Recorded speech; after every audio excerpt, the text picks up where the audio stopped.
மனித குறைவினையும் பொருள் உரம் வேள்வி நடப்பதுங்கிறது மிகவும் அரிதாகப்பட்டது. அப்படி அரிதாகப்பட்ட அந்த மனித பிறவிகளை பார்த்தோம்னா மங்கையராய் பிறப்பதற்கே நல்ல மாதமும் செய்திகள் வேண்டுமா என்று சொன்னால் கல்முனை தேசிய விநாயகர் அந்த நோக்கம் என்ன? நம்மளாம் மகிழ்ச்சியாக இருக்கணும், சந்தோஷமாக இருக்கணும், நிம்மதியாக இருக்கணும்.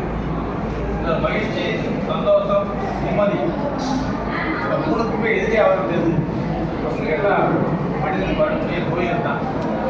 நோய் வந்துச்சுன்னா நம்ம நிம்மதியாக இருக்கணும்.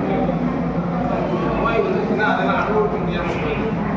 அனுபவிக்க முடியாமல் சில வேலைகள் அன்றாட வாழ்க்கையிலே எளிதாக கண்டு மனிதனை மிகவும் அதிகமாக அச்சுறுத்தி கொண்டிருக்கின்ற நோய்கள் இருக்குன்னா ஒரு காலத்தில் காடகா, பிளேகு, போலியோ இப்படி வியாதிகள்லாம் வந்துருக்குங்க.